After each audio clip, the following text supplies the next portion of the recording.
Marcus had been standing guard outside Princess Elena's chambers for 3 years, but he had never seen her look so desperate.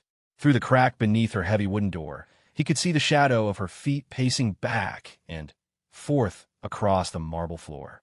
The sound of her muffled sobs made his chest tighten with worry. The castle had been unusually quiet that evening. King Aldrich had dismissed most of the servants early, claiming he needed privacy for important matters. Only a handful of guards remained on duty, and Marcus was one of them. He took his position seriously, having sworn an oath to protect the royal family with his life. But lately, that oath had become more complicated than he ever imagined. Princess Elena was 22 years old, with kind green eyes and long brown hair that caught the sunlight beautifully when she walked through the palace gardens. She had always been different from other nobles Marcus had served. While most royalty treated guards like furniture, Elena always greeted him with a warm smile and asked about his family. She remembered that his mother was ill and that his younger sister was learning to read. These small kindnesses had earned his deep respect and loyalty over the years. Tonight felt different, though. There had been strange visitors coming and going from the castle all week. Men in dark robes who spoke in hushed tones with the king behind closed doors. Marcus had noticed how Princess Elena's face had grown pale and worried as these meetings continued. She had stopped her usual walks in the garden and barely touched her meals. The other servants whispered among themselves, but no one knew what was happening. As Marcus stood at his post, he heard footsteps approaching down the long corridor. His hand instinctively moved to the sword at his side, but he relaxed when he saw it was just Thomas, another guard who had become his friend over the years. Thomas was older, with gray streaks in his beard and lines around his eyes that spoke of many years of service. "Any word from inside?" Thomas whispered, nodding toward the princess's door. Marcus shook his head. "She's been crying for hours." "Something's wrong, Thomas. Really wrong." Thomas looked around nervously before moving closer. "I heard something tonight that you need to know. The king has been meeting with Lord Damien from the Northern Kingdom. They're arranging a marriage." Marcus felt his blood run cold. Lord Damien was known throughout the land for his cruelty. He had already buried 2 wives under mysterious circumstances, and rumors said he beat his servants regularly. The thought of Princess Elena being forced to marry such a monster made Marcus's stomach turn. "That can't be true," Marcus whispered back. "The king would never. The king owes money, Marcus. Lots of it. The kingdom is nearly bankrupt from the war with the eastern provinces. Lord Damien has offered to pay all the debts in exchange for the princess's hand in marriage." Before Marcus could respond, they heard the sound of furniture being moved inside the princess's chambers. Both guards fell silent, listening carefully. There was a soft scraping noise, as if something heavy was being dragged across the floor. Suddenly, a small piece of paper appeared under the door. Marcus looked at Thomas with wide eyes. This had never happened before. The princess had never tried to communicate with her guards in this way. His heart pounded as he bent down to pick up the paper. Written in elegant handwriting were just a few words. "Help me. They plan to take me at dawn. Trust no one but yourself." Marcus's hands trembled as he read the message. He looked up at Thomas, but something in his friend's expression made him pause. Thomas was staring at the paper with a strange look in his eyes, and his hand was slowly moving toward his sword. "Give me that paper, Marcus," Thomas said quietly. "Why?" Marcus asked, taking a step back. "The king has ordered us to report any unusual behavior from the princess. That includes any attempts to communicate with the guards." Marcus couldn't believe what he was hearing. Thomas had been his friend for years. They had shared meals together, talked about their families, and watched each other's backs during dangerous situations. But now Thomas was following orders that would certainly lead to Princess Elena's doom.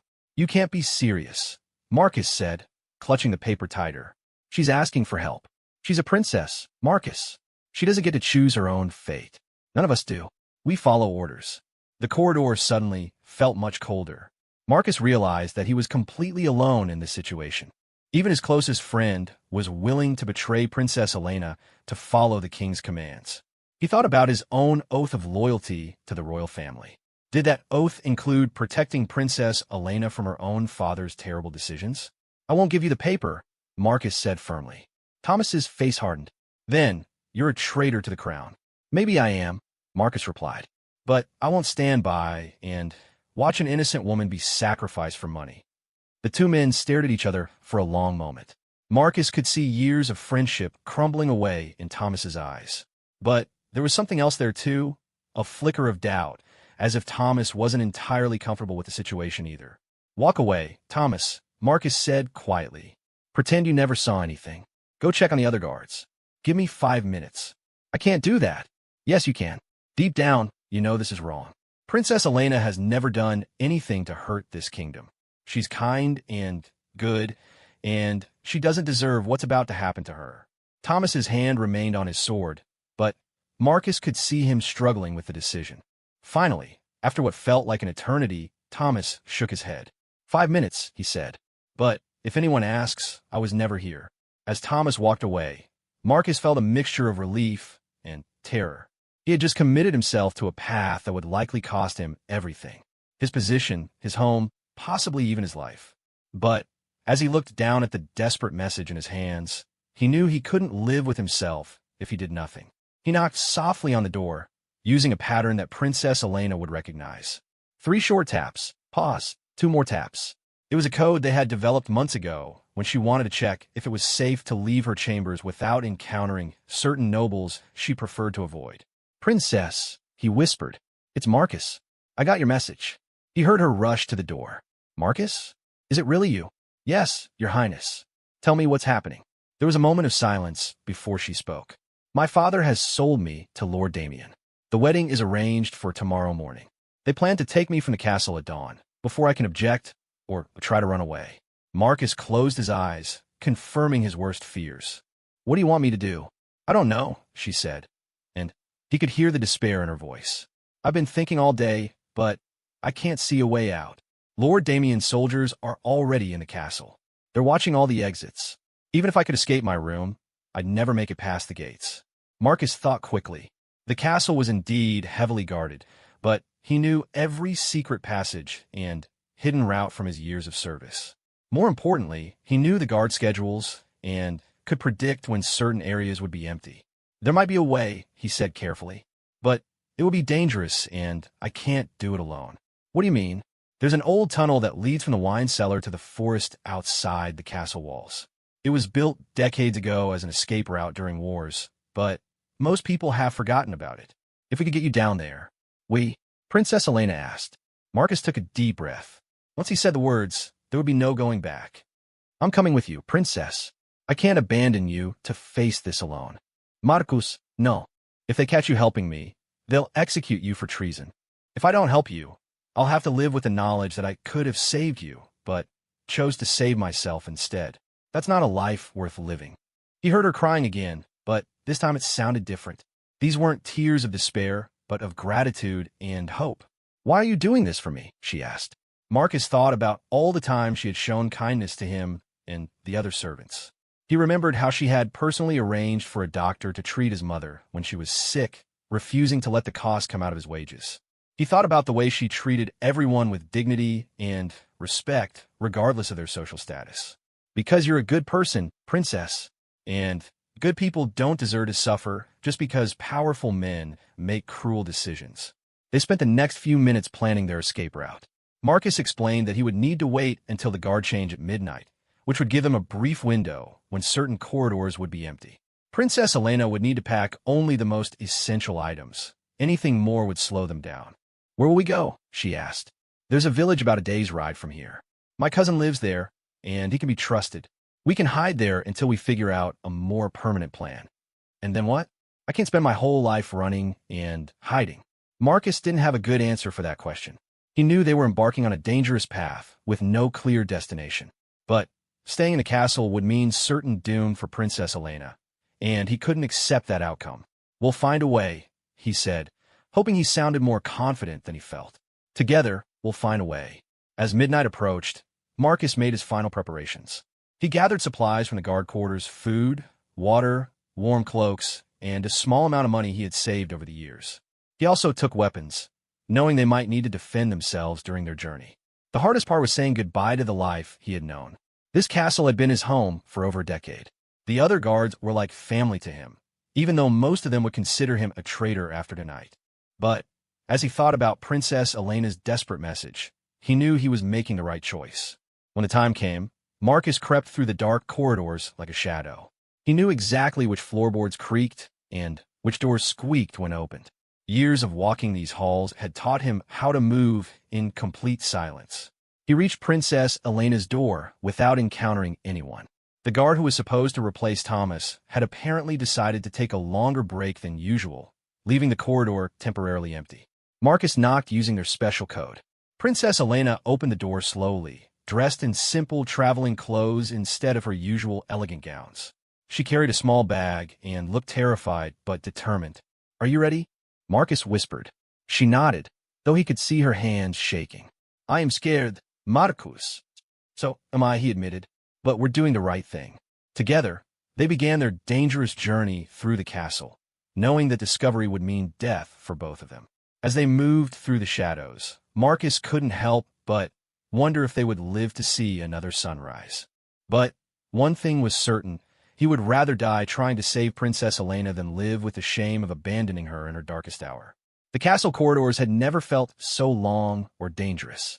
Every shadow seemed to hide a potential threat, and every small sound made Marcus's heart race. Princess Elena followed close behind him, her soft shoes making barely a whisper on the stone floors. She had proven to be braver than Marcus had expected, never once complaining or asking to turn back, despite the fear he could see in her eyes. They made their way toward the wine cellar, using a route that Marcus had carefully planned. It required them to pass through the kitchen area, down a narrow servant staircase, and through a storage room that connected to the cellar.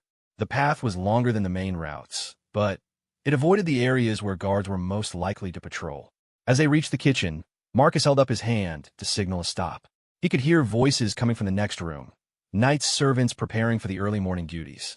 Princess Elena pressed herself against the wall, holding her breath as they waited for the voices to fade away. "The king wants everything ready by sunrise," one voice was saying. "The wedding ceremony will be brief, just the legal requirements." "Poor princess," another voice replied. "She has no idea what's coming. I heard Lord Damien's servants talking about how he treats his wives." "Shush. You want to be flogged for speaking against a noble? Keep your thoughts to yourself." Marcus felt Princess Elena tense beside him. Hearing the servants discuss her fate so casually must have been devastating. He reached out and gently squeezed her hand, trying to offer what comfort he could in their dangerous situation. After the voices moved away, they continued their journey. The servant staircase was narrow and steep, built for efficiency rather than comfort. Princess Elena gathered her skirts carefully to avoid tripping, and Marcus led the way with a small candle that provided just enough light to see the steps. The storage room was filled with sacks of grain and barrels of salted meat. The air was thick and dusty, making them both want to cough, but they forced themselves to breathe quietly. Marcus navigated between the stored goods, leading Princess Elena toward a heavy wooden door at the far end of the room. "This leads to the wine cellar," he whispered. "Once we're inside, we'll be close to the tunnel entrance." But as Marcus reached for the door handle, they heard footsteps above them. Someone was walking across the kitchen floor with purpose, not the casual movement of servants going about their duties. The footsteps stopped directly above their heads, and they could hear muffled voices. "Search every room," a commanding voice ordered. "The princess is missing from her chambers. Find her immediately." Marcus felt his blood turn to ice. Their escape had been discovered much sooner than he had hoped. They should have had at least until dawn before anyone checked on Princess Elena. Someone must have decided to look in on her early. Or perhaps Thomas had changed his mind about keeping their secret. "They know," Princess Elena whispered, her face pale in the candlelight. "We need to move faster," Marcus replied. "But we also need to be more careful. They'll be searching everywhere now." The footsteps above them spread out as soldiers began a systematic search of the castle. Marcus could hear doors slamming and furniture being moved as they looked for any sign of the missing princess. Soon, they would reach the lower levels and discover the storage room. Marcus opened the cellar door as quietly as possible, and they slipped inside. The wine cellar was a large underground chamber filled with wooden racks holding hundreds of bottles. The air was cool and smelled of aged wine and damp stone. More importantly, it was quiet and seemed to be empty of searchers, at least for now. "Where's the tunnel entrance?" Princess Elena asked. Marcus led her to the back corner of the cellar behind the oldest wine racks. The entrance was hidden behind what appeared to be a solid stone wall, but Marcus knew the secret. He pressed on a specific stone, and a section of the wall swung inward on hidden hinges, revealing a dark passage beyond. "How did you know about this?" Princess Elena asked in amazement. "My grandfather served in this castle during the Great War 30 years ago. He was one of the guards who helped build this escape route. He told me about it when I was young, made me promise to keep the secret." They squeezed through the narrow opening into the tunnel. Marcus closed the hidden door behind them, hoping it would buy them more time before their trail was discovered. The tunnel was even darker than the cellar, with rough stone walls and a dirt floor. It had clearly not been used in many years. The passage was barely wide enough for two people to walk side by side, and the ceiling was low enough that Marcus had to duck his head in places. The air was stale and musty, carrying the scent of earth and decay. Princess Elena stayed close behind him, one hand on his shoulder, to guide her way through the darkness. "How long is this tunnel?" she asked, her voice echoing slightly in the confined space. "About half a mile. It ends in a cave hidden by thick bushes. From there, we'll need to travel on foot through the forest until we can find horses." As they walked, Marcus couldn't stop thinking about what they had left behind. By now, the entire castle would be in chaos. King Aldrich would be furious when he learned that his daughter had escaped. Lord Damien would probably blame the king for not controlling his own daughter, which could lead to serious political consequences. More personally, Marcus knew that his fellow guards would be questioned harshly about the princess's disappearance. Some of them might be punished even though they had nothing to do with the escape. The thought of innocent people suffering because of his actions weighed heavily on his mind. "Marcus," Princess Elena said softly, "I need you to know something." They paused in the tunnel, and Marcus turned to face her in the dim light of his candle. "I've been thinking about what you're giving up for me," she continued. "Your home, your career, your entire life. It's too much to ask of anyone. You didn't ask me, princess. I chose this. But why? I know I've tried to be kind to the castle staff, but that hardly seems like reason enough for you to risk everything." Marcus was quiet for a moment, considering how to answer. The truth was complicated, involving feelings and thoughts that he had never spoken aloud to anyone. "When I was young, my father used to tell me stories about knights who protected the innocent and stood up for what was right, even when it was dangerous. I always dreamed of being that kind of person, but I never thought I'd have the chance. Most of my work as a guard has been standing at doors and checking credentials. Nothing heroic or meaningful." He paused, gathering his thoughts. "Watching you over these years, I've seen the kind of person you are. You care about people, all people, not just the nobles and wealthy merchants. You've used your position to help others whenever you could. When I saw that you were going to be forced into a terrible marriage just to solve your father's financial problems, I knew this was my chance to finally be the kind of person my father told me about." Princess Elena was quiet for a long time. When she finally spoke, her voice was thick with emotion.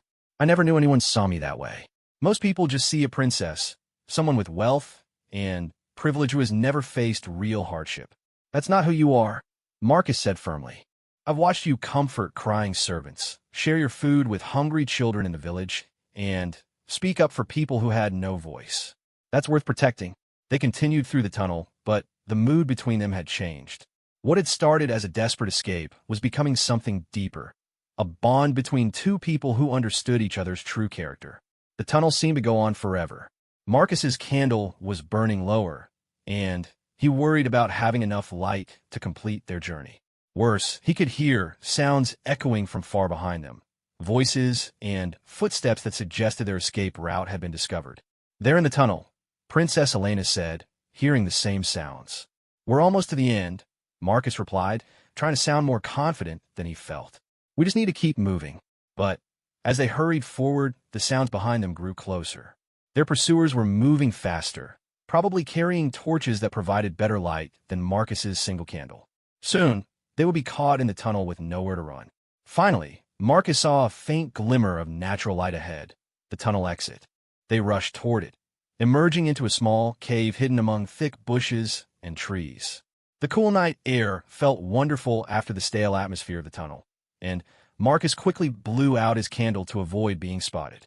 The forest stretched out before them, dark and mysterious under the moonlight. Marcus had hunted in these woods as a young man, so he knew the general layout, but traveling at night would be dangerous. There were wild animals, hidden ravines, and the constant risk of getting lost. "Which way?" Princess Elena asked.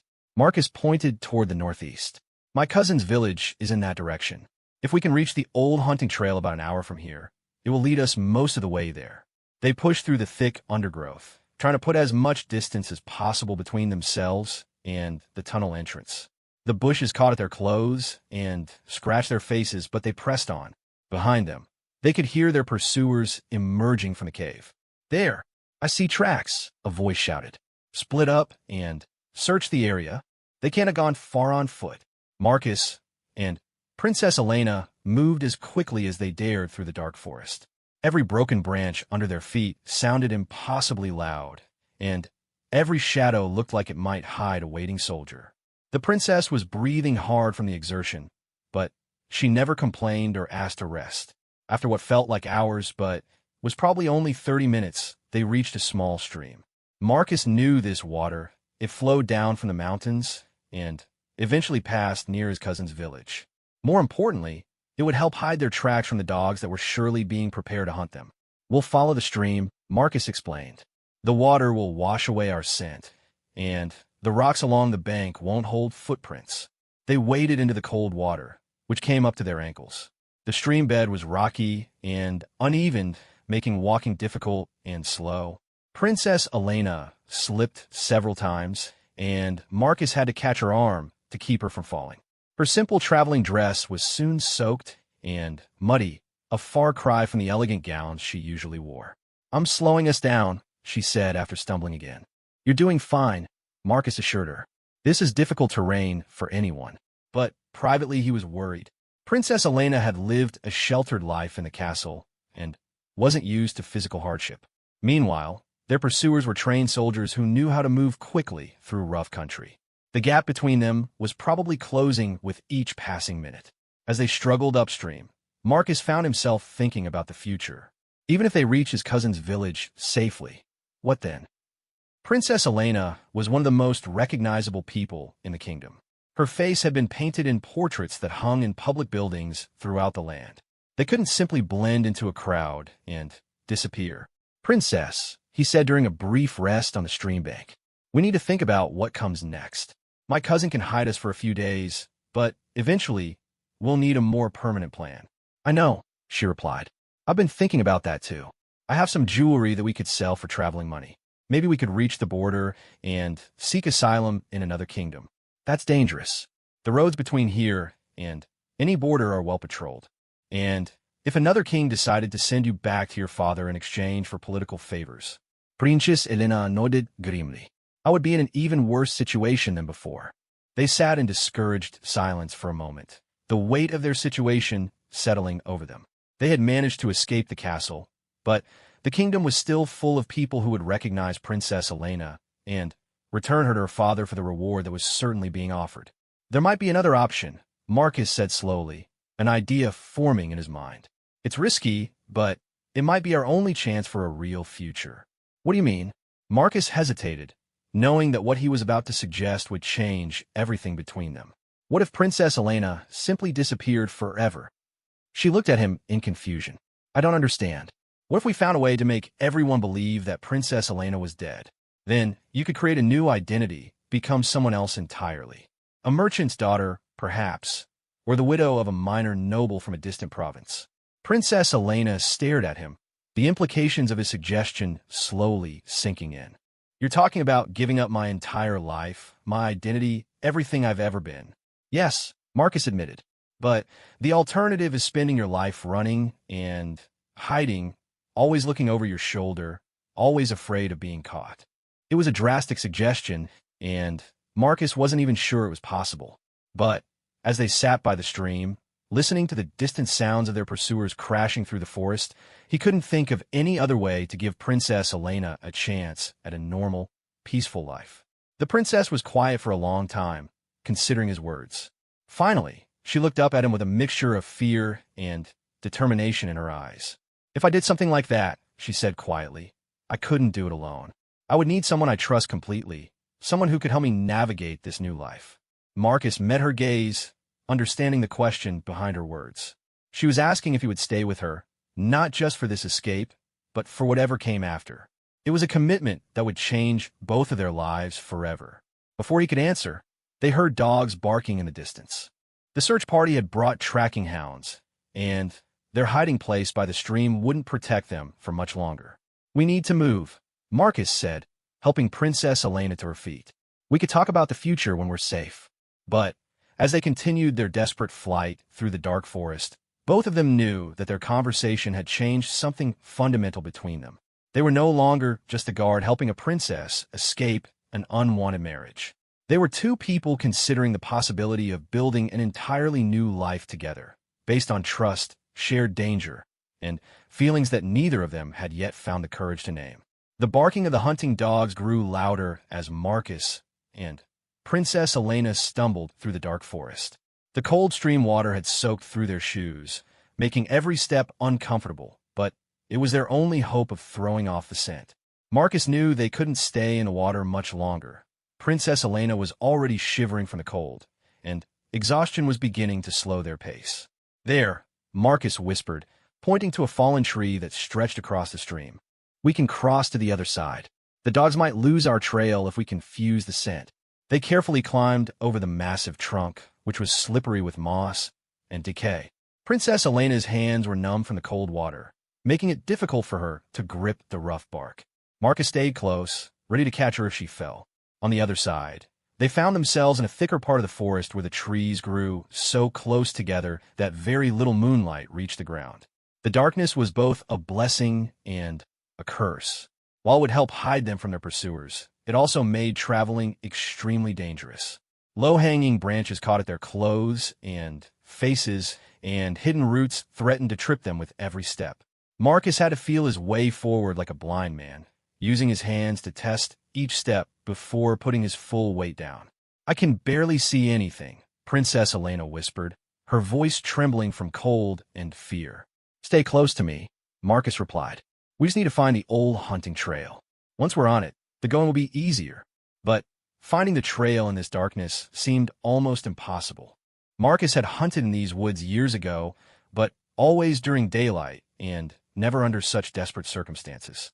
Every tree looked the same in the darkness, and he was beginning to worry that they were walking in circles. Behind them, the sounds of pursuit continued. The searchers had split into several groups, and Marcus could hear voices calling to each other from different directions. They were being methodical and thorough, closing off escape routes and gradually tightening their net around the fugitives. "Marcus," Princess Elena said suddenly, grabbing his arm. "I see light ahead." Through the trees, they could indeed see a faint glow flickering in the distance. Marcus's heart sank as he realized what it meant. Their pursuers had brought torches and were searching the forest systematically. The light was moving in their direction, which meant they had very little time to find a hiding place. "This way," Marcus whispered, leading Princess Elena away from the approaching light. They pushed deeper into the forest, but the terrain was becoming increasingly difficult. The ground sloped sharply downward, covered with loose rocks and fallen leaves that made footing treacherous. Princess Elena slipped several times, and Marcus had to catch her to prevent her from tumbling down the slope. "I can't keep going like this," she admitted, breathing heavily. "I'm not used to this kind of physical exertion." Marcus understood her difficulty, but he also knew they couldn't stop. The lights behind them were getting closer, and he could now hear individual voices clearly enough to make out words.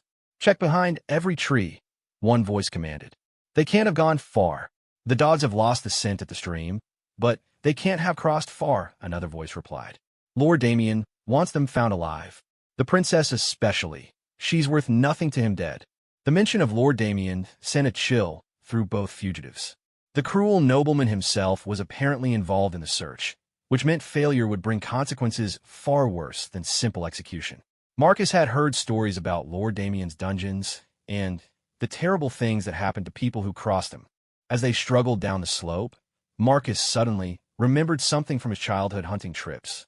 There was a small cave hidden among the rocks somewhere in this area, a place where hunters sometimes sheltered during storms. If he could find it, they might be able to hide until the search party moved on. "Princess," he whispered, "there's a cave nearby. We need to find it." They began feeling their way along the rocky slope, searching for the cave entrance. The rocks were sharp and cut their hands as they groped in the darkness. Princess Elena bit her lip to keep from crying out when a jagged stone scraped across her palm, drawing blood. Finally, Marcus's hand found empty space where he expected solid rock. The cave entrance was smaller than he remembered, barely large enough for a person to crawl through. But it would have to do. Here, he whispered. Can you fit through this opening? Princess Elena felt the cave mouth with her hands. I think so, but it's very narrow. I'll go first to make sure it's safe.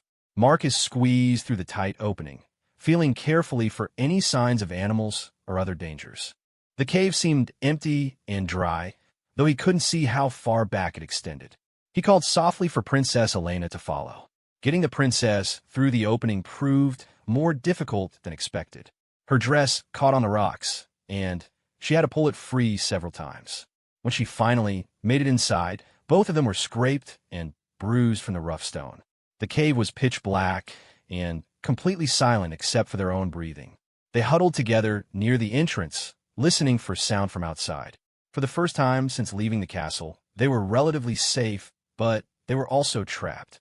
If their pursuers found the cave, there would be no escape. Are you hurt? Marcus asked quietly. Just scratches, Princess Elena replied, though he could hear pain in her voice. What about you? I'm Fina. We should try to rest while we can. They might search this area for hours before giving up. They sat in the darkness, their backs against the cave wall. Despite the danger, Marcus found himself acutely aware of Princess Elena's presence beside him. Her shoulder touched his, and he could feel her warmth even through their damp clothes. The intimacy of their shared situation was unlike anything either of them had experienced before. Marcus, Princess Elena said softly, can I ask you something personal? Of course. Do you have someone you care about? Someone you left behind when you decided to help me? Marcus was quiet for a moment. There was a girl in the village where I grew up. Sarah. We talked about marriage before I came to work at the castle. But that was years ago. She's married to someone else now, has children. Do you regret not marrying her? Sometimes. But my life has been different than I expected. Being a guard at the castle brought opportunities one never would have had as a simple village man. Princess Elena was silent for a while before speaking again. I've never had the choice to fall in love with someone. Every relationship, every potential marriage has been about politics and alliances. I sometimes wonder what it would be like to choose for myself. The conversation was heading into dangerous territory. Marcus could sense the princess's loneliness and vulnerability, but he also knew that any romantic feelings between them would complicate an already impossible situation. A guard and a princess came from completely different worlds, and those differences wouldn't disappear just because they were hiding in a cave together. Outside, they could hear their pursuers getting closer. Torchlight flickered past the cave entrance, and voices echoed off the rocky slopes. They came this way. I'm sure of it. Keep searching. They have to be hiding somewhere nearby. Marcus and Princess Elena held their breath as footsteps approached their hiding place. A soldier walked directly past the cave entrance, so close they could have reached out and touched his boot. But the opening was well hidden among the shadows and rocks, and he continued past without noticing it. For the next hour, they listened to the search party comb through the area around their cave. Several times, searchers came dangerously close to discovering them. Once, a soldier actually shone his torch into the cave entrance, but the light didn't penetrate far enough to reveal the two fugitives huddled in the darkness. Eventually, the voices began to fade as the search moved to other areas of the forest. Marcus waited until he was certain they were alone before speaking. I think they moved on, he whispered, but we should wait a while longer to be sure. Marcus, Princess Elena said, her voice barely audible. What you said earlier about me becoming someone else entirely. Do you really think that's possible? I don't know, he admitted. It would be incredibly difficult. You would have to learn to talk differently, act differently, hide everything about your noble upbringing. And we would need to find a way to convince people that Princess Elena was actually dead. How could we do that? Marcus had been thinking about this problem during their time in the cave. There might be a way. If we could stage some kind of accident, maybe make it look like you fell from a cliff into a river during your escape. If they found some of your clothes and jewelry near a waterfall, they might assume your body was washed away. That's actually clever, Princess Elena said with surprise.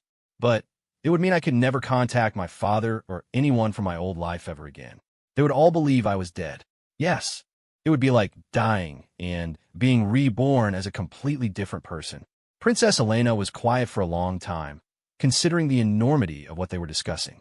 Finally, she spoke with a determination that surprised Marcus. "I want to do it," she said. "I want to disappear and become someone else." "Princess, are you sure? Once we take this step, there's no going back. You'll never be royalty again, never have servants or wealth or any of the comforts you're used to." "Those things have been more like a cage than comforts," she replied. "I've never been free to make my own choices, to live my own life. Maybe being a common person would actually be a relief." Marcus felt a mixture of admiration and concern for her decision. Princess Elena was showing incredible courage, but he wasn't sure she fully understood what she was giving up. Life as a commoner would be harder than she could imagine. "If we do this," he said carefully, "you'll need a new name, a new history, a new identity. Everything about your past will have to be forgotten. Then, help me choose," she said. "Who should I become?" They spent the next few hours planning Princess Elena's transformation. They decided she would become Elena Marsh, the daughter of a merchant who had died in a fire along with her mother. This would explain why she had no family or connections that could be traced. Her slight noble accent could be explained by claiming her father had been educated and insisted on proper speech. "Elena Marsh," the princess repeated, testing how the name sounded. "It feels strange to think of myself that way." "It will take time to adjust," Marcus agreed. "We'll both need to be very careful about what we say and how we act. One slip could expose everything." As dawn approached, they prepared to leave the cave. The search parties seemed to have moved to other areas, but Marcus knew they couldn't stay hidden forever. They needed to reach his cousin's village and begin putting their plan into action.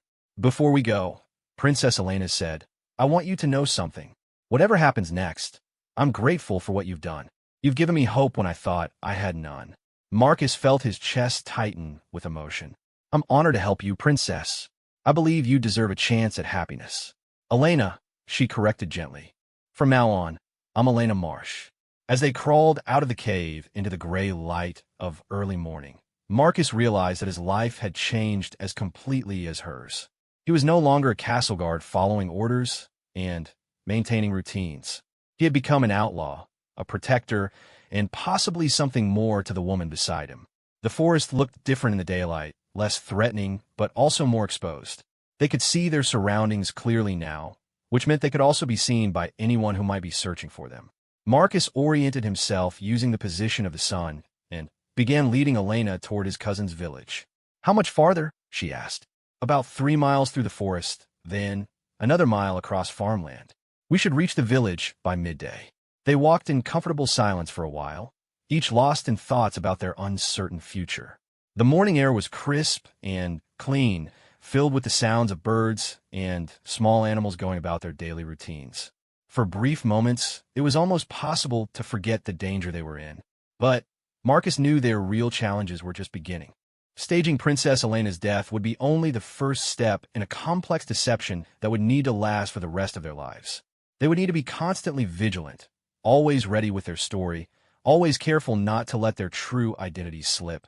As they walked, Marcus found himself wondering about his cousin Robert. He hadn't seen him in over 2 years, and he wasn't certain how much he could trust him with such a dangerous secret. But Robert was his only connection outside the castle, his only hope of finding a safe place to hide while they planned their next moves. "Marcus," Elena said suddenly, "what if your cousin doesn't want to help us? What if he's too afraid of the consequences?" It was a question that had been worrying Marcus as well. "Then, we'll have to find another way," he said. "But Robert is a good man. If I explain the situation to him, I think he'll understand. And if he doesn't?" Marcus didn't have a good answer for that question. If Robert refused to help them, they would be left with very few options. They had little money, no safe place to stay, and winter was approaching. The thought of Elena facing such hardship because of his choices weighed heavily on his mind. But as he looked at her walking beside him, her face determined despite the cuts and bruises from their escape, Marcus felt a surge of protective emotion that surprised him with its intensity. Whatever happened next, he would find a way to keep her safe. He had given up everything to help her escape an unwanted marriage, and he wouldn't let that sacrifice be meaningless. The village appeared in the distance as they crested a small hill. Smoke rose from chimneys, and they could see people moving about their daily tasks. To Marcus, it looked like safety and hope. To Elena, it represented the first step into a completely unknown future. "Are you ready for this?" Marcus asked. Elena took a deep breath and nodded. "I'm ready to become someone new." Together, they walked toward the village, leaving behind the forest that had sheltered their escape and stepping into a future that would challenge everything they thought they knew about themselves and each other. Robert's cottage sat at the edge of the village, surrounded by a small garden where vegetables grew in neat rows. Marcus hesitated at the wooden gate, suddenly uncertain about involving his cousin in their dangerous situation. Through the window, he could see Robert working at his table, carving wooden handles for farm tools, the same trade their grandfather had taught both of them as children. "That's your cousin?" Elena asked quietly. "Yes. Robert is 3 years older than me. He left the castle guard when he got married. Said he wanted a peaceful life." Elena studied the modest cottage with its thatched roof and stone walls. It was smaller than the servants' quarters back at the castle, but it looked warm and welcoming. "Do you think he'll recognize me?" Marcus considered this carefully. Princess Elena's face had appeared on coins and in painted portraits throughout the kingdom, but those images were often poor likenesses. More importantly, no one would expect to find a princess dressed in muddy, traveling clothes, with scratches on her face and leaves in her hair. "I don't think so," Marcus decided. "You look very different from your official portraits." They approached the cottage door, and Marcus knocked using a pattern he and Robert had used as children. 3 quick raps, pause, 2 more. It was their secret code for when they wanted to sneak out together for adventures their parents wouldn't approve of. The door opened, revealing a stocky man with graying hair and calloused hands. Robert's face lit up with surprise and joy when he saw his cousin. "Marcus, what are you doing here?" Robert embraced him warmly. "I thought you were still working at the castle." "It's complicated, Robert. I need your help." Robert's expression grew serious as he noticed Marcus's travel-stained clothes and exhausted appearance. Then his eyes moved to Elena, taking in her obvious, noble bearing despite her simple dress. "Who is this?" Robert asked carefully. "This is Elena," Marcus said, using her chosen new name. "She's a friend who needs help." Robert studied Elena more closely, and Marcus could see recognition beginning to dawn in his eyes. Living so close to the castle, Robert would have seen Princess Elena during her occasional visits to the village. The resemblance was unmistakable once someone looked carefully. "Dear God," Robert whispered, stepping back from the door. "Marcus, what have you done? Can we come inside?" Marcus asked urgently. "We need to talk privately." Robert glanced around nervously, checking to see if any neighbors were watching. Then he stepped aside and gestured them into his cottage. The interior was simple but comfortable, with handmade furniture and colorful quilts that his wife had sewn. The air smelled of wood shavings and the breakfast porridge that still sat cooling on the table. "Where's Mary?" Marcus asked, noticing that Robert's wife was nowhere to be seen. "She's visiting her sister in the next village. Won't be back until tomorrow evening."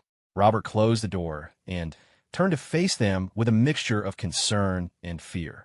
"Marcus, please tell me you haven't kidnapped the princess." "I helped her escape," Marcus said simply.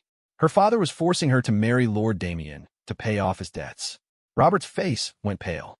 Everyone in the kingdom had heard stories about Lord Damien's cruelty. "So it's true?" The rumors about the arranged marriage. Elena spoke for the first time since entering the cottage. "It's true. The wedding was planned for this morning. I would be married to that monster right now if Marcus hadn't helped me." The sound of her voice seemed to confirm Robert's fears about her identity. He sank into a chair, running his hands through his hair. "Marcus, do you understand what you've done? You've committed treason against the crown. They'll execute you for this. And harboring you makes me guilty too." "I know," Marcus replied. "But I couldn't stand by and watch an innocent woman be sacrificed for money." "An innocent woman?" Robert's voice rose. "She's the princess. Her life was never going to be ordinary. Marriage for political reasons is what royalty does." "That doesn't make it right," Elena said firmly. "I should have some say in who I marry and how I spend my life." Robert looked back and forth between them, clearly struggling with the situation. Marcus could see the conflict in his cousin's eyes, the desire to help family versus the very real fear of the consequences. "What do you want from me?" Robert asked finally. "Just a place to rest for a day or two while we figure out our next move." Marcus said. And maybe some help with supplies. What kind of supplies? Marcus and Elena exchanged glances. They had discussed their plan during the walk to the village, but presenting it to someone else made it seem even more desperate and dangerous. We need to make everyone believe that Princess Elena is dead, Marcus explained. If we can do that convincingly, then she can disappear completely and start a new life. Robert stared at them in shock. You want to fake the princess's death? Marcus, that's impossible.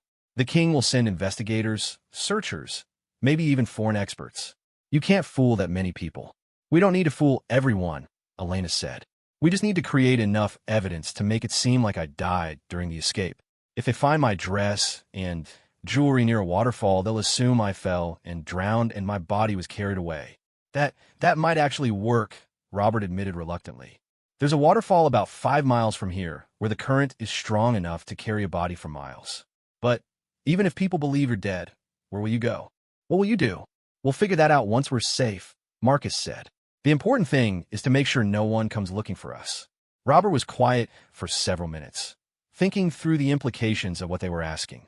Finally, he looked up at them with resignation. You're both insane, he said. But I suppose you're also both doomed if you don't do something drastic. He sighed heavily. All right, I'll help you. But you owe me a huge debt for this, Marcus. If this goes wrong, it won't just be your life that's forfeit. The relief that washed over Marcus was overwhelming. Having Robert's support meant they had a real chance of pulling off their deception. Thank you, Elena said, tears in her eyes. I know we're asking too much, but I didn't know where else to turn. Don't thank me yet, Robert replied gruffly. We have a lot of work to do and very little time to do it. They spent the rest of the morning planning the details of Princess Elena's staged death. Robert knew the area well and was able to provide valuable advice about the best location to plant evidence. The waterfall he had mentioned was perfect, remote enough that the accident wouldn't have witnesses, but close enough to hiking trails that the evidence would eventually be found. We'll need to be careful about timing, Robert explained. If we plant the evidence too soon, it might be discovered before the search parties reach that area. Too late, and they might have already expanded their search beyond the waterfall. Elena had been quiet during much of the planning, but now she spoke up with a question that had been troubling her. What about after? She asked. Even if everyone believes Princess Elena is dead, I still need to live somewhere, work somewhere, build a life. I don't know how to do any of those things. It was a sobering reminder of how sheltered her life had been. As a princess, Elena had never needed to earn money, find housing, or manage daily survival. Those skills would need to be learned quickly if she was going to survive as a commoner. I can teach you, Robert offered. Mary and I could use help with the farm work, especially during harvest season. It would give you a reason to stay in the village and time to learn practical skills. But people will ask questions about where I came from, Elena pointed out. We'll say you're Mary's cousin from a distant province, Robert replied. Your parents died in a house fire, and you've come here to start over. It's a sad but common story. No one will pry too deeply. Marcus felt a surge of gratitude toward his cousin. Robert was not only helping them escape immediate danger, but also offering Elena a chance to build a real future. There's one more thing we need to discuss, Marcus said carefully. My role in all this. Both Robert and Elena looked at him questioningly. I can't stay in this village permanently, Marcus continued.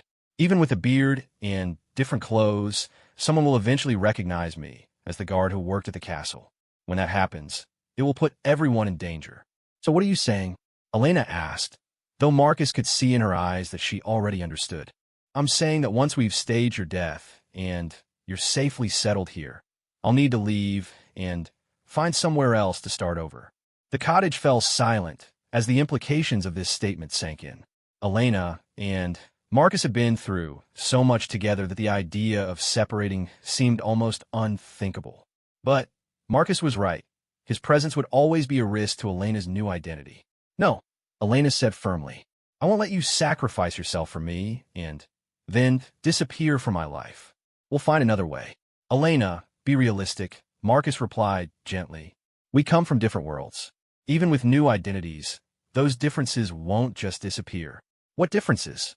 Elena challenged. I'm not a princess anymore, remember?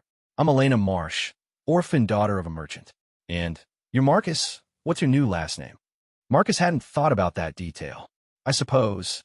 Marcus Miller. My grandfather was a miller before he became a castle guard. Fine. So we're Elena Marsh and Marcus Miller, two common people who helped each other escape from difficult situations. What's different about our worlds now? Robert watched this exchange with growing understanding. He could see the feelings developing between his cousin and the former princess, even if they couldn't see it themselves yet. There might be a solution, Robert said slowly, but it would mean staying together and moving far away from here, somewhere no one knows either of you.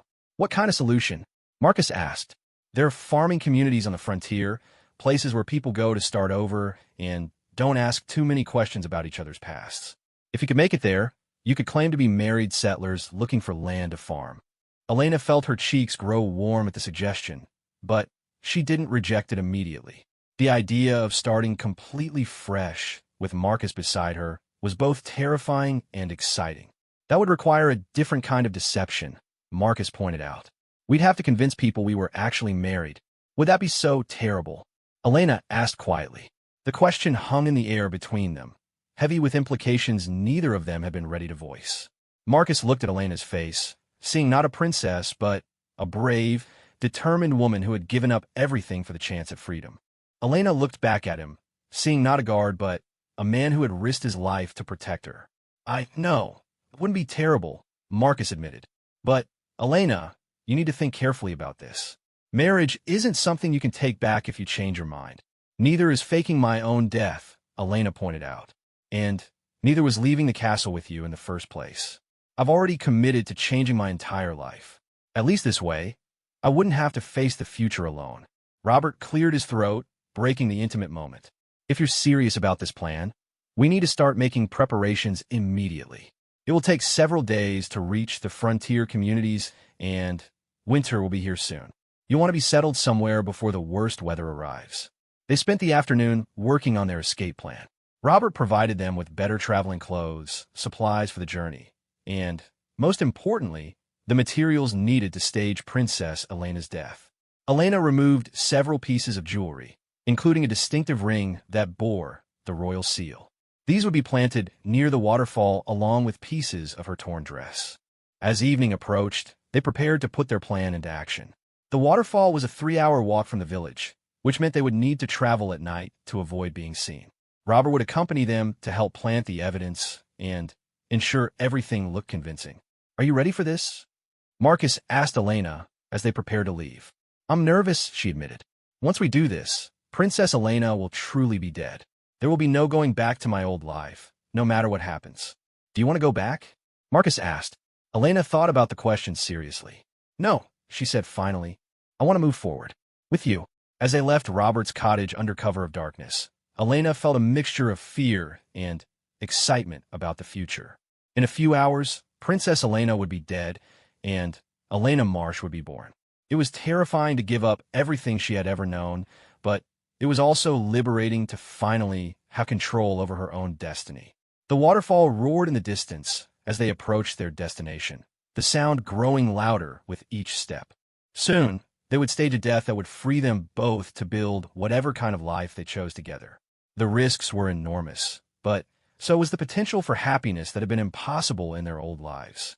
As they prepared to take the final step in their elaborate deception, both Marcus and Elena realized that they were not just escaping their past, they were choosing their future. And despite all the uncertainty that lay ahead, they were choosing it together. The waterfall crashed down from the rocky cliff with tremendous force, sending spray high into the air and creating a constant roar that would mask any sounds they made. Marcus, Elena, and Robert stood at the edge of the pool below, studying the churning water in the moonlight. This would be where Princess Elena met her tragic end, at least according to the story they were about to create. The current is strong here, Robert observed, pointing downstream where the water disappeared around a bend. If someone really did fall in, their body could be carried for miles before washing up somewhere. Elena shivered, not entirely from the cold night air. The reality of what they were doing felt both surreal and frightening. In a few minutes, she would officially cease to exist, and Elena Marsh would be the only identity she had left. Let's get this over with, she said, removing her royal jewelry piece by piece. The ring with the royal seal felt especially heavy in her hand, It had been a gift from her father on her 16th birthday, back when she still believed he truly cared about her happiness. Marcus helped her tear strategic pieces from her dress, making it look like fabric that might be caught on rocks during a fall. They scattered these carefully around the pool, along with the jewelry, creating a scene that would tell a clear story to whoever discovered it. It needs to look more violent, Robert said critically, examining their work.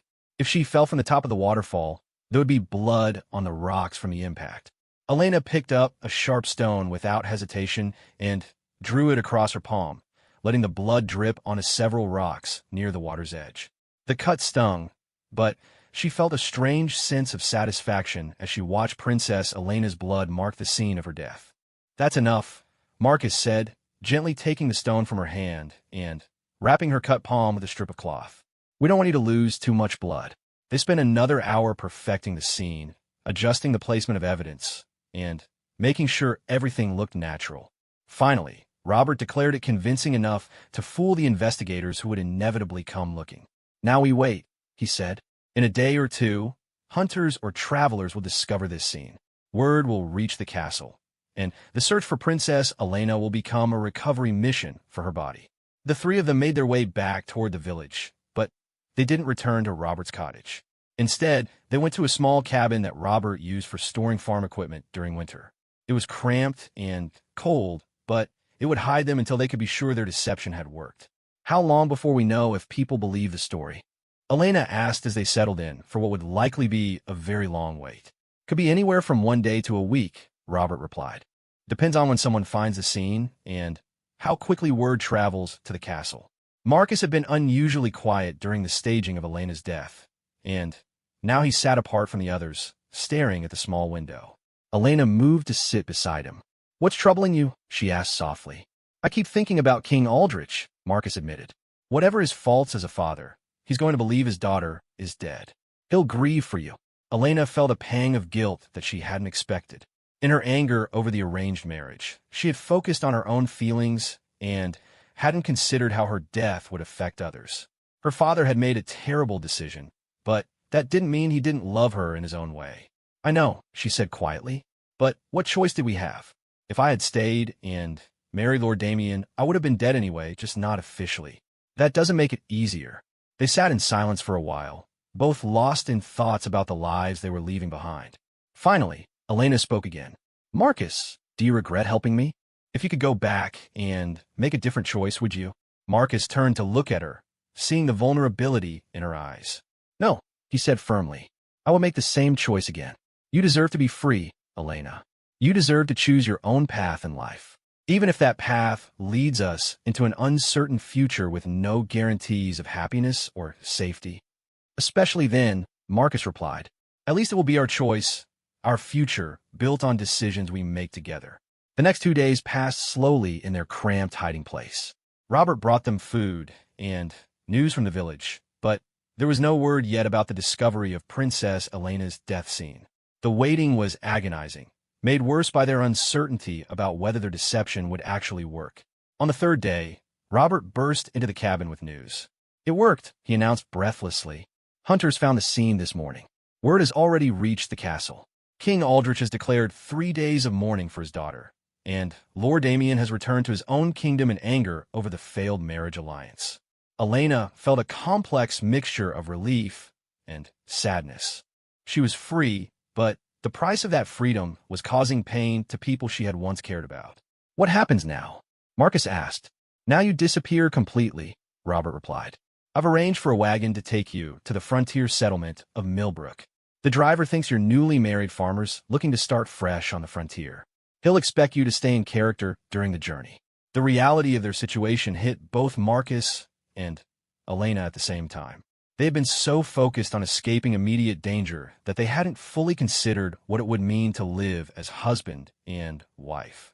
Now they would need to convince strangers that they were truly married, which meant sharing living quarters, making decisions together, and maintaining the illusion of intimacy. "I know this is awkward," Robert said, noticing their discomfort. "But married couples receive land grants and community support that single people don't get. It's your best chance for a successful new life." "We understand," Elena said, though her cheeks were flushed with embarrassment. "We'll make it work." That evening, Robert's wife Mary returned from her visit to her sister. She took the news of her husband's involvement in the princess's death with surprising calm, though she did express concern about the risks they had all taken. "You're both brave and foolish," she told Marcus and Elena. "But I suppose sometimes those are the same thing." Mary provided Elena with practical advice about frontier life: how to preserve food, mend clothes, manage a household with limited resources, and dozens of other skills that would be essential for survival. Elena listened carefully, realizing how much she still had to learn about living as a common person. "The most important thing," Mary said, "is to never let anyone see you struggle with tasks that every farm wife should know. If you can't do something, watch others carefully and practice when no one is looking." Marcus spent his time with Robert, learning about farming techniques and frontier survival skills. He had grown up in a small village before joining the castle guard, so he had some practical knowledge, but frontier life would present new challenges. "The communities out there are close-knit," Robert warned. "People depend on each other for survival, which means they also watch each other closely. You'll need to be very careful about maintaining your story." On their last night before departure, Marcus and Elena took a walk together through Robert's garden. The vegetables were ready for harvest, and the air smelled of autumn and changing seasons. They would be traveling into winter, facing an uncertain future with new identities and a relationship that neither of them fully understood yet. "Are you frightened?" Elena asked as they walked among the rows of cabbages and turnips. "Terrified," Marcus admitted, "but also excited. For the first time in my life, I don't know what's going to happen next." "I feel the same way. It's strange to go from having every day planned out for me to having complete freedom to choose." They stopped walking and faced each other in the moonlight. The moment felt significant, though neither of them was quite sure why. "Elena," Marcus said carefully, "I want you to know that whatever happens between us, whatever our relationship becomes, I will always respect your choices. You've given up everything for your freedom, and I won't try to take that away from you. And I want you to know," Elena replied, "that I chose to make this journey with you. Not because I had to, but because I wanted to, because I trust you and care about you in ways I've never cared about anyone before." The words hung in the air between them, heavy with meaning and possibility. Neither of them was ready to speak of love yet, but something deeper than friendship was growing between them. "Whatever we become to each other," Marcus said, "we'll figure it out together."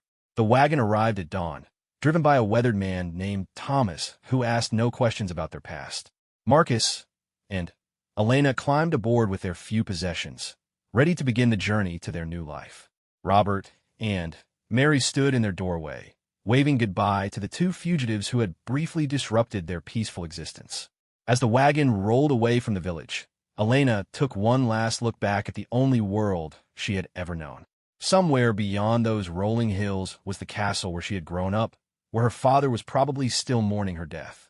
Part of her felt guilty for the pain she was causing, but a larger part felt free for the first time in her life. "No regrets?" Marcus asked, seeing her looking backward. "No regrets," Elena confirmed, turning to face the road ahead. The journey to Millbrook took 5 days, during which Marcus and Elena had to maintain their pose as newlyweds. They shared a blanket at night and spoke to each other with the casual intimacy that married couples displayed. What surprised them both was how naturally this role came to them. By the 3rd day, Elena was unconsciously reaching for Marcus's hand when she needed help down from the wagon, and Marcus was automatically draping his cloak around her shoulders when the evening air grew cold. Thomas, the wagon driver, seemed convinced by their performance. "You two remind me of my wife and myself when we were young," he told them one evening. "That same look in your eyes, like you can't quite believe your good fortune in finding each other." Millbrook proved to be everything Robert had promised. A small frontier community where people were more interested in survival than in asking uncomfortable questions about each other's backgrounds. The land office granted them 40 acres of partially cleared farmland in exchange for a modest payment and a promise to improve the property. Their new home was a small log cabin that had been abandoned by previous settlers who had given up and moved back east. It had a leaking roof, gaps between the logs that let in cold air, and a fireplace that smoked badly. But it was theirs, bought with their new identities and paid for with Elena's remaining jewelry. "It's perfect," Elena said, standing in the doorway of their new home. "It needs a lot of work," Marcus pointed out, noting the many repairs that would be needed. "That's what makes it perfect," Elena replied. We can build whatever life we want here. As winter settled over their new home, Marcus and Elena worked side by side to make it habitable. They chinked the gaps between logs, repaired the roof, and cleared more land for spring planting. The work was hard and often frustrating, but they faced each challenge together. One evening, as they sat by their newly repaired fireplace, Elena looked across at Marcus and realized that somewhere during their journey from the castle to this frontier cabin, her feelings for him had deepened into something she had never experienced before. Marcus, she said quietly, I need to tell you something. He looked up from a piece of wood he was carving into a new handle for their axe. What is it? I love you, she said simply, not as a princess grateful to her rescuer, but as a woman who has found the man she wants to spend her life with. Marcus set down his carving and looked at her with wonder. I love you too, he said. I think I've since that first night when you passed me that desperate message on your door. They moved closer together on a rough wooden bench they had built, and for the first time since beginning their journey, they kissed as two people who had chosen each other freely, without the constraints of duty or social expectations. Outside their cabin, snow began to fall, covering their new world in pristine white.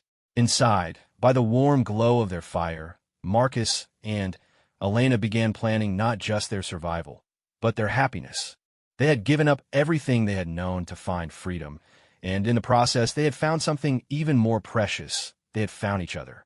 As spring approached, and they prepared to plant their first crop, Elena often thought about the message she had slipped under her door that desperate night in the castle. Help me, she had written. Trust no one but yourself. But she had been wrong about that last part. Sometimes, if you were very lucky, you could find someone worthy of complete trust, someone who would risk everything to help you become who you were meant to be. Princess Elena was dead, mourned, and buried in the memories of those who had known her. But Elena Marsh was gloriously, joyfully alive, building a life of her own choosing with a man who had helped her find the courage to claim her freedom. And that, she thought as she watched Marcus working in their garden, was a far better ending than any arranged marriage could ever have provided.